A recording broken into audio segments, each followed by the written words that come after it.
Good evening, everyone. My name is Brianna O'Leary, and I'm an events facilitator here at McNally Robinson Booksellers. On behalf of the store and Prairie Ink Restaurant, I'm excited to welcome you to Collegiate Garden City Collegiate's launch of the second volume of Threads, the Collegiate student-run literary magazine. As someone who had the fantastic honor of being involved with my high school's literary magazine, I think it's really amazing to see a student-run initiative like Threads, which promotes and showcases students' creative works. So to talk more about Threads, I'd like to welcome up Mari Rodriguez and Patrick Rodati, and to introduce your speakers for this evening.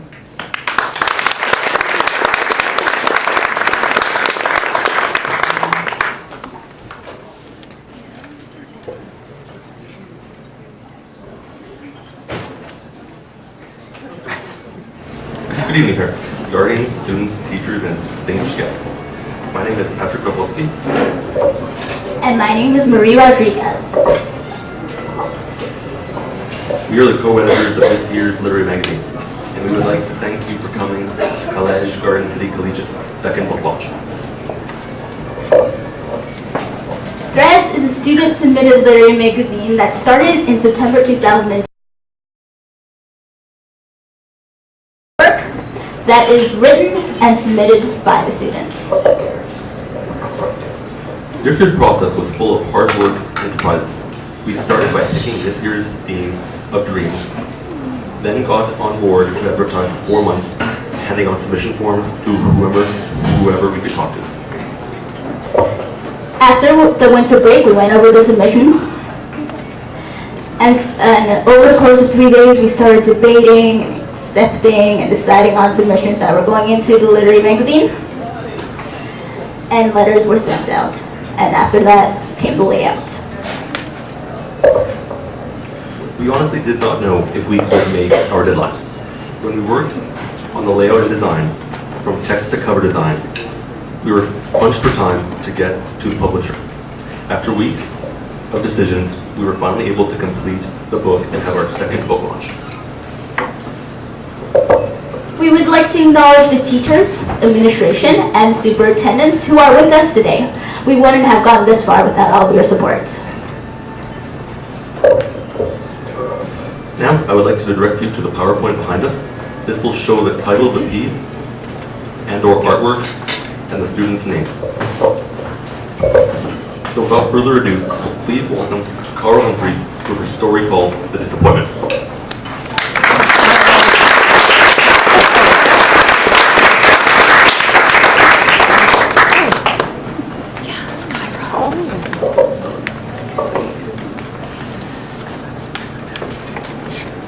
The disappointment. When I was in grade 1, my teacher announced that we would be receiving mechanical pencils on Monday. I was extremely excited. I couldn't wait to get my mechanical pencil. I remember having to ask the kid next to me what a mechanical pencil even was. She told me it's just a pencil with a button on top. She made it sound rather boring, but I knew that my pencil would be 10 times better. All weekend I dreamt of my pencil. I imagined how I would use it. It would be a rocket ship, a pogo stick, my ticket to anywhere and anything my 6-year-old heart desired.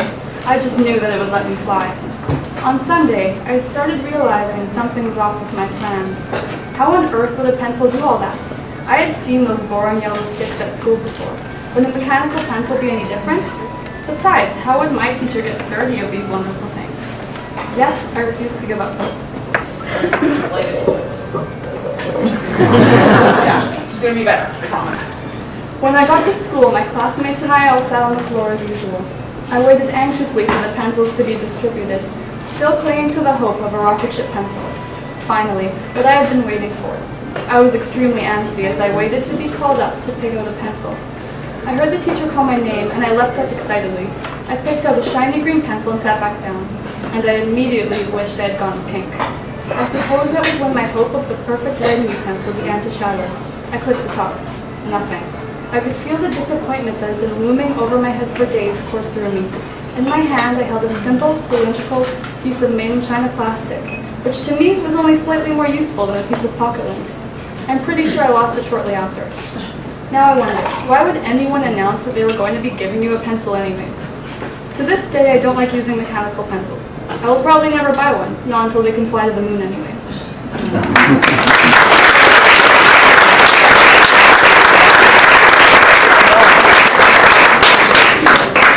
Thank you, Kyra. Next, we'll have Erica Savita with her poem called Hope, Dream, Love.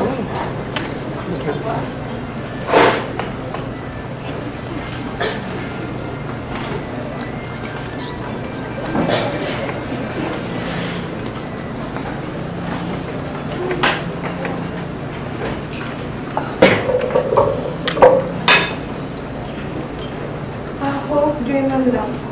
Would you still understand it? Would you know what I mean? If I told you that I live my life trapped in a dream, the lack of intention is missing from reality? Or is it that my dream is too much apart of the greater worlds gone by that I watch with tranquility? The warmth of the nightlight is a free ride to some. With the dream as it is, I can fly all night long. A cool breeze in the summer night is all I need to be strong. There is no sadness, there is no pain, there is only love beneath the summer rain. There is never judgment, there is never strife, there is only right. It is the luxury of life. There is always laughter, there are always short tears, but there is never sadness for the eternal years. There is but one time I need to ever see. There are only your eyes, in them I see you anyway.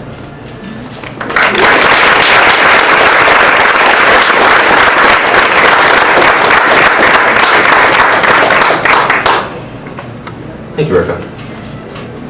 Now we'd like to call up Sarah Mitchell with her story.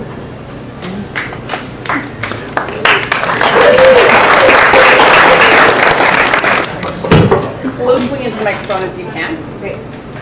Okay, so first semester in French class, my teacher asked us to write a response to a play that we were studying, which is called Cyrano de Bergerac. And it's about a man who has an extremely large nose, who is in love with a lady, but he's afraid to tell her because he's afraid she'll judge him because of the size of his nose. And so at some point during the play, he is struck on the head and knows he's about to die, but goes to visit this lady because he loves her so much. And we were supposed to write about what he was thinking about. So this is my little bit of what I thought he was thinking. By the way, it's in French. Sa marche n'était pas parfaite. Il trébuchait beaucoup, mais de s'arrêter n'était pas une option. Sa vision était un peu troublée, mais ça ne le dérangeait pas. Il ne voulait même pas battre avec sa chère épée. C'est comme s'il savait qu'il allait mourir. Ce qui dérangeait Cyrano était son cœur. Pas le fait que chaque fois qu'il battait, beaucoup de sang coulait de sa tête, mais que pendant 14 ans, il avait visité une fille chaque samedi. Et pendant même plus de 14 ans, il avait aimé cette fille même plus que la bataille.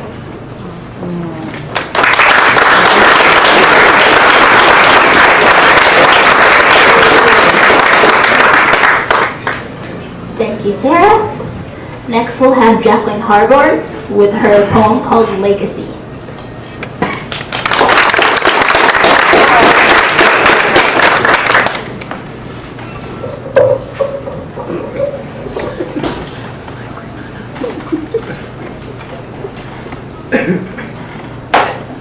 My dream is to be remembered, to not just be another face in the yearbook, or someone who you know, who you can vaguely recall. I want to be known, remembered, a smile and thought of. Everyone at some point in their life has written that they were there. Jacqueline Harper was here has more significance to me than just being a childhood comment written on somewhere it probably shouldn't be. My dream is to be remembered. I don't want to be extremely popular or the person people know of but never knew. When they point to the picture, please tell them my name. I want to have some significance in someone's life. Know I've made a difference because Jacqueline Harborn was here.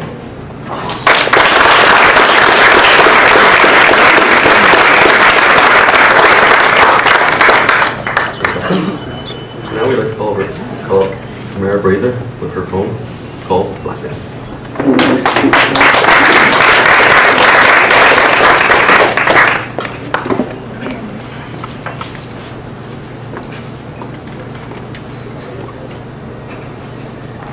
I shut my eyes, I want to go back, but now it's gone and it will never return. Blackness is back, and what comes next isn't right. I see a house burning, and I'm pulled inside.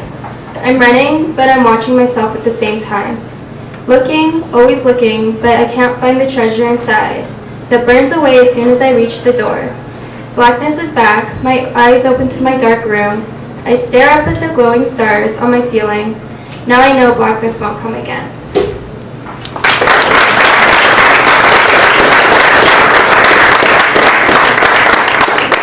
Thank you, Samara. I'd like to call upon Patrick Grohotsky with his story called Dreams of the Past.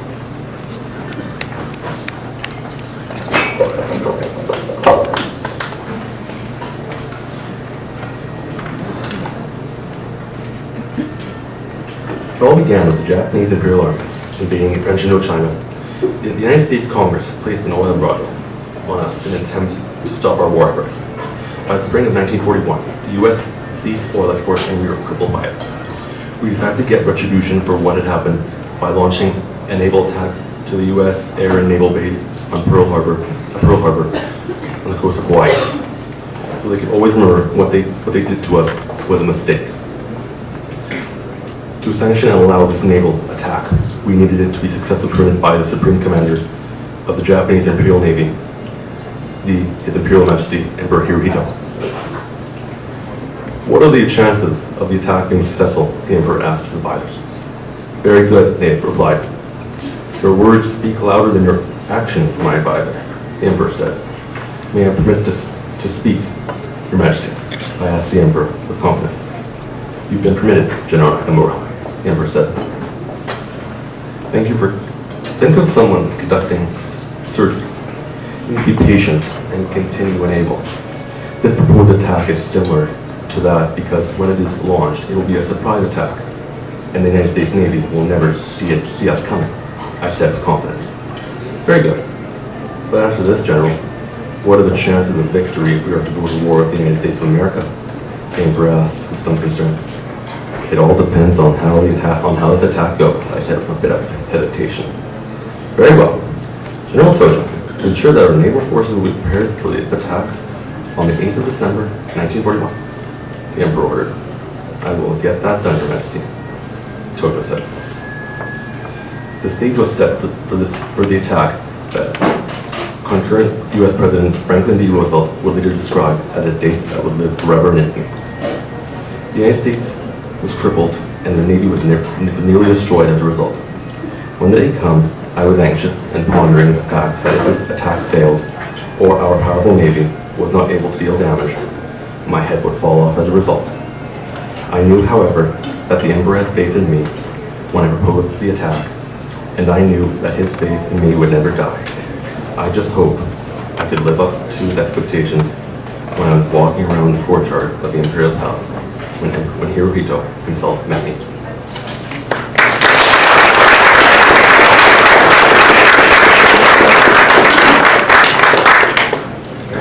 Finish evening off. We are now here with Mari Rodriguez for her poem, Let Your Dreams Set You Free.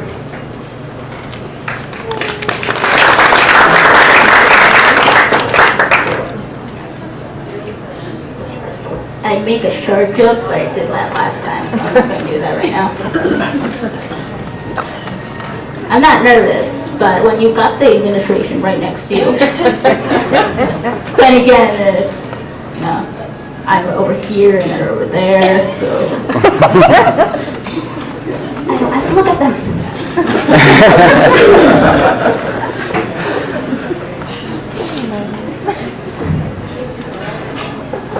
The past is dark and shady.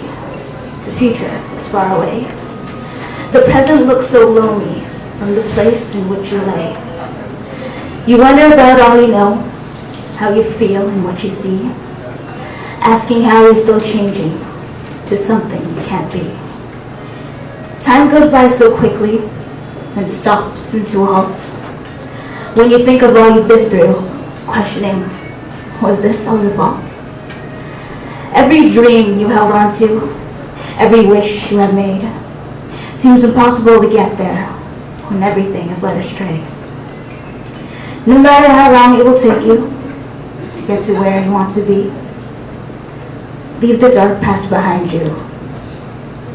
Let your dreams set you free.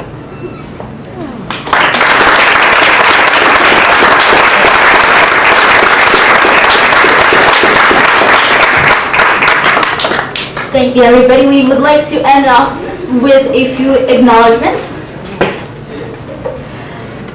First of all, thank you to the students who have submitted to the book. Thank you for putting yourself out there. That is a tough thing to do, and we admire your courage to do so. We had many difficult choices to make in this selection process, and we encourage everybody to keep dreaming, keep writing, creating, photographing, and doing as much as you can do.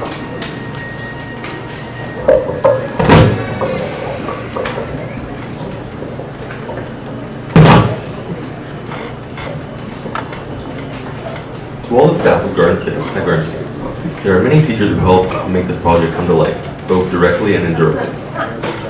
Thank you to those who helped us with the selection and editing process.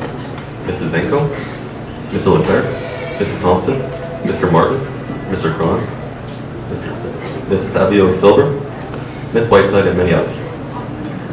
And a big thank you to Mr. Medley and the admin team who has supported us in this project from day one and has made it possible to carry out. We couldn't do without you.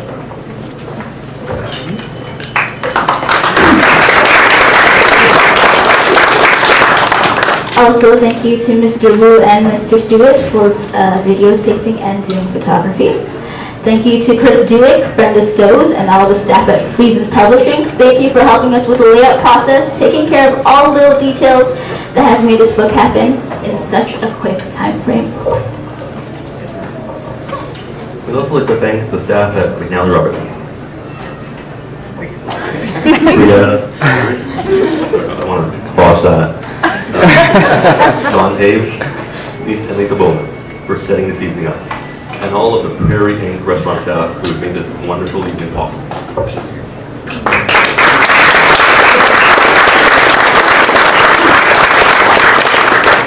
Most importantly, thank you to our friends and family, being our chauffeurs, who supported us in our venture. It has not always been an easy task putting this together, but it has been worth it.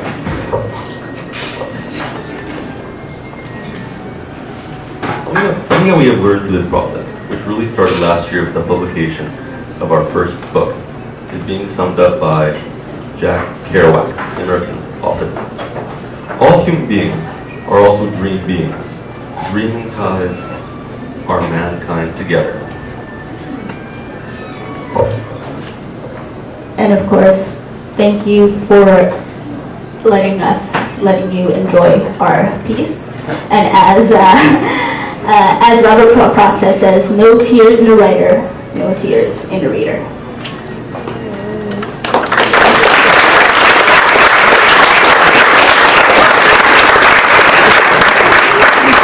That concludes tonight. We'll give the mic to Brianna for some closing statements.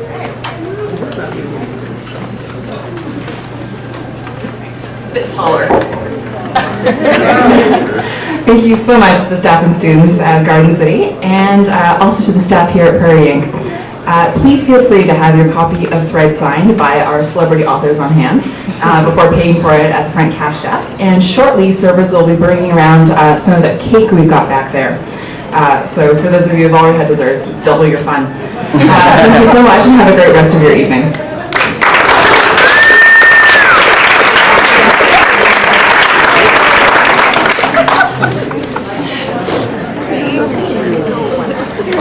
Really quickly, guys, any of the contributors who are here, if you want to come together maybe for a quick picture before you scatter, that would be nice. Thank you.